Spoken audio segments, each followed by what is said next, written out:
Marami ang nag-abang sa ikatlong clarificatory hearing ng House Committee on Justice sa Kongreso, kung saan humarap ang National Bureau of Investigation at pinagbotohan ang impeachment proceedings. Sapat na nga ba ang mga natalakay at nabunyag sa clarificatory hearing sa House Committee on Justice para magtuloy-tuloy ang impeachment laban kay Vice President Sara Duterte? Pag-usapan natin yan kasama ang trustee ng Human Rights and People Empowerment Center at isa sa mga host ng With Due Respect, si Attorney Dino De Leon. Magandang gabi po, Attorney De Leon, at welcome back sa Arangkada Balita.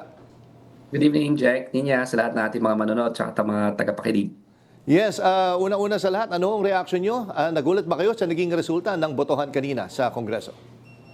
Hindi naman ako nagulat kasi 'di ba noon pa man nung wala pa 'tong mga bagong ebidensya na nakuha natin, 215 na ang bumoto sa House of Representatives. Magugulat ako kung mas bumaba pa diyan pagkatapos natin makita yung mga napakalakas na ebidensya, kabilang na diyan yung mga numero na ipinakita ng Anti-Money Laundering Council no, na 6 billion ang umikot sa ngalan ni Mans Carpio at ni Sara Duterte, 'di ba? Kabilang na diyan yung NBI report na sinasabing falsipikado at parang tinamper at isang tao lamang ang mga liquidation nito, mga vouchers na ito. Kasama na dyan yun sa Philippine Statistics Authority na wala naman talagang itong mga tao na ito. No? Mga bagong mga ebidensya rin yung kay Madriaga na sinasabi nilang hindi nila kakilala. No? Ang daming mga bagong pieces of evidence no, na any serious lawmaker, any serious congressman cannot just really ignore. At magmumukha nga silang katawa-tawa sa mata ng publiko kung sakasakaling sasabihin nila wala pang probable cause sa mga oras na to. Numbers don't lie. So, hindi ako nagugulat. Natutuwa naman ako na unanimous. No? Ibig sabihin, sana, I might be wishful thinking, nagkakaroon naman ng development sa ating politika na nakikinig naman ang mga mababatas sa ebidensya at nakikinig rin naman ang mga mababatas sa pulso ng bayan. Kasi, sabi nga ng Tangeray survey, 9 out of 10 ng mga Pilipino gusto ng trial. Sabi ng WR numero, noon, consistent, at saka ng Okta, ang Okta pa lang, sinabi, 8 out of 10, di ba? Yung WR numero, medyo may bahagyang bumaba, pero consistent pa rin na basta kararami rin ang gusto ng impeachment trial. No? So, trial na tayo forthwith. Hindi na sana maantala pa ito. Ano po yung inyong, sabihin ko ng gustong i-highlight doon sa nangyari kanina sa impeachment proceedings? Meron ho ba kayo dong mga siguro ikinagulat pa rin na naisiwala? Yung iba kasi hindi rin inaasahan. Ako, isa sa mga medyo naging interesting para sa akin, lalo nung sinabi ng NBI na meron silang mga binabantayan o iniimbestigahang mga assassins na hinire ni VP Sara. Yun, ako sa tingin ko, sana lumabas yun sa trial proper. No? Pero sa akin kasi, yung proceedings kanina, ang tinetest doon is yung overall fitness of the character, di ba? Overall character fitness ni Sara Duterte ang tinitest kanina, chinecheck, di ba? Kasi tandaan natin na ang impeachment, yan ang mekanismo para tanggalin yung mga hindi karapat-dapat sa pwesto, no? So, tama ba na nagka-hire ng assassin yung Vice President ng Pilipinas laban sa Pangulo na siya ay magiging main beneficiary? Tama ba na sasabihin niya siya ang designated survivor? Pagkat napakalaking issue nito considering na again she is the second highest official of the land and she refuses to attend a State of the Nation address of the President, no? At tas gagawin niyang katatawanan niyan yung mga references nila doon sa mga kinitil at pinatay na mga leader ng mga ibang bansa, no? Hindi maganda no? So character fitness yan at hindi na ako nagulat doon sa binabantayan ng NBI kasi sabi si Sara Duterte na mismo nagsabi naman na no joke na meron na siyang kinontrata na assassin. And speaking of character, Attorney, kita mo na partner, di ba nabasa natin doon sa huling report kanina, nagpunta doon sa ribbon cutting ng isang mall, no? So makikita mo yung mga priorities ng ating Vice Presidente. Binigyan siya ng pagkakataon na sumagot at madepensa ang kanyang sarili. So ngayon, definitely, hindi na niya pwede sabihin walang due process. Hindi siya binigyan ng due process. Tama? Oo, Jack. Pero tandaan mo, kahit na binigyan siya ng due process, hindi yan mag-a-attend kasi nga allergic yung mga Duterte sa pananagutan. Allergic yung matanong. Ang tingin nila sa sarili nila, hari sila. Nakakalimutan na sila na nasa republika sila, nasa demokrasya sila. Ang pinakamataas dito is the sovereign will of the people. Wala tayong hari, wala tayong monarkiya. Pero kasi sila, tingin nila, yung mga nagtatanong sa kanila, lahat sila, subordinate sila. How dare all of us ask them questions, no? So ang tingin nila yung pera ng taong bayan, personal na bank account nila na hindi nila kailangan ideklara, yung pera ng taong bayan na pwede na lang nila ilagay kung saan-saan, pwede nila ilagay sa bank account sila, wala silang pakialam dun sa mga laws na pwedeng ma-violate nito, no? Na as if they're treating it as if it's their personal resources, no? So yan talagang priority niya, of course, kasi hindi niya talaga priority ang accountability, hindi niya priority ang ating institutions, hindi niya priority ang constitutional design ng checks and balances. Sumagot na siya, di ba? Anong sabi niya? Doon sa statement nung pagkatapos makakuha na nagbotohan na may probable cause, unanimous ang Justice Committee. Ang sagot niya, right from the start, yun daw, mga pinagbubuksan doon, it goes against the constitutional design kasi dapat daw sa trial yun nangyari. Ano ibig sabihin yan? Again nagiging overly technical na naman yung Pangulo pero hindi niya ma-deny yung existence ng bank accounts. In fact, yung demanda nila ni Mans Carpio laban doon sa mga members ng Anti-Money Laundering Council tsaka ng House is an admission that these bank accounts actually exist and that these transactions actually exist. So nagiging technical pero hindi sinasagot yung totoo. Totoo ba na bilyon, 6 na bilyon ang gumalaw sa bank accounts mo? Saan ang galing ito? Bakit hindi mo dineklara na wala kang cash on hand? Ano ka, wala kang land bank account? Vice President ka, tsaka official ka right from the very start. Alam natin lahat na pag nasa gobyerno ka, may land bank account ka. Wala ka talagang kapera-pera.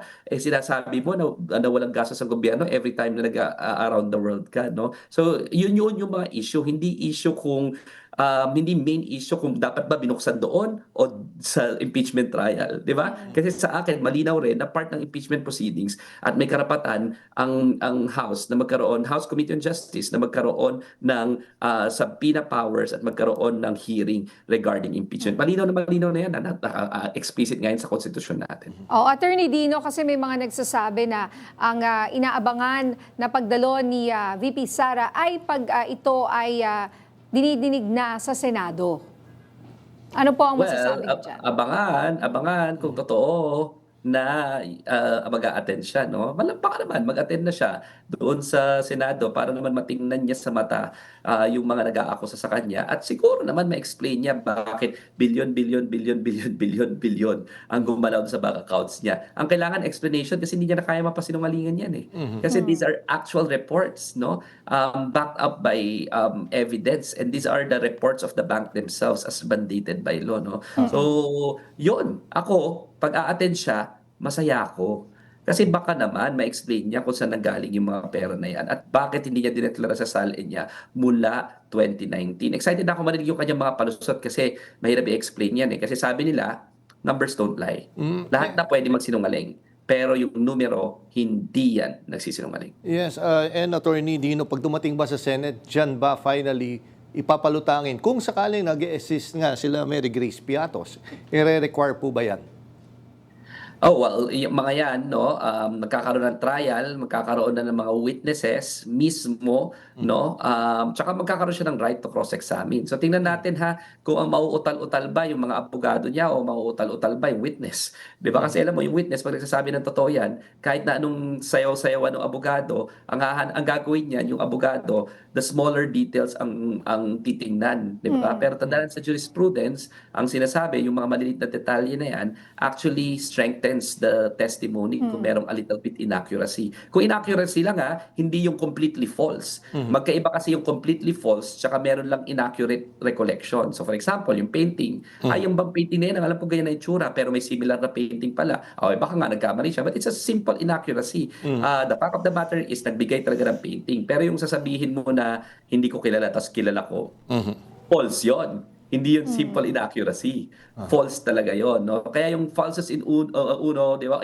Uno, falsus in omnibus.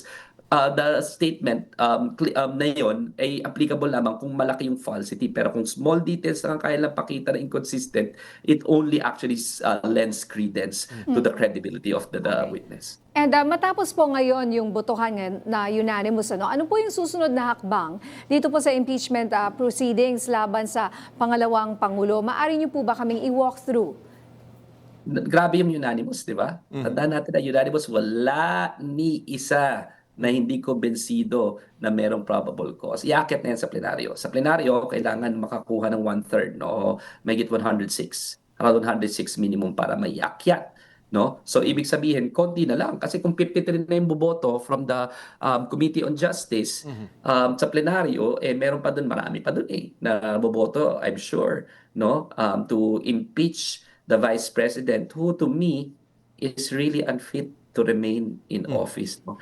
Sa akin lang si Sara Duterte is a threat to the national coffers, is a threat to national security, is a threat to democracy, no? At kailangan na siyang mapanagot sa lalong madaling panahon at tanggalin sa pagiging Vice President as soon as possible, no? She is a threat to the existence of our republic and our democracy na pinaghihirapan nating araw-araw na itaguyod, no? So makikita naman yan ng mga miyembro ng nasa plenaryo, and I am confident, no?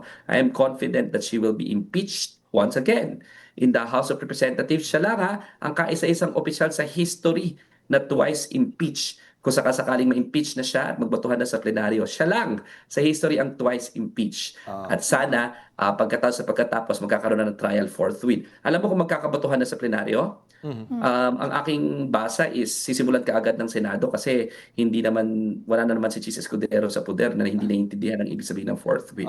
I am confident in the Senate leadership that trial will proceed forthwith.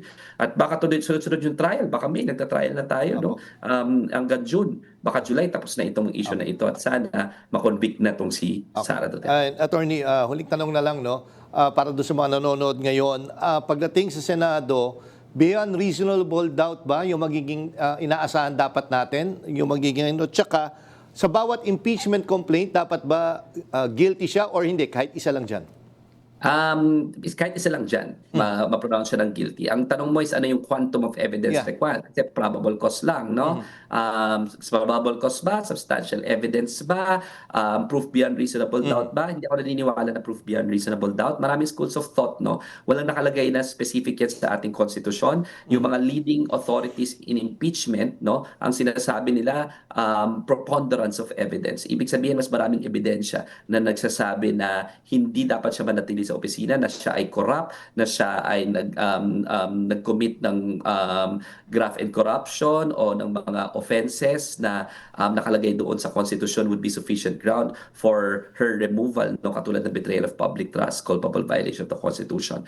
Ang aking interpretasyon bilang isang abogado, no, at bilang isang continuing student of the law, preponderance of evidence. Mas maraming ebidensya kaysa sa hindi. No, ang isang school of thought i-share ko lang is overwhelming preponderance of evidence, pero wala akong nakita na kahit na anong mga authorities na convince ako na proof beyond reasonable doubt, kasi sa criminal case yun sa criminal case kasi ang ultimate penalty ay pagkakakulong. In this particular instance, hindi ka naman ikukulong meron tayo lahat vested right to freedom. Ibig sabihin, hindi dapat makulong kung wala tayong kasalanan. Pero walang vested right to public office ang sinuman, katulad ni Sara Duterte. Kaya hindi dapat proof beyond reasonable doubt yan para sa akin, preponderance of evidence. Okay, maraming salamat, Attorney Dino De Leon.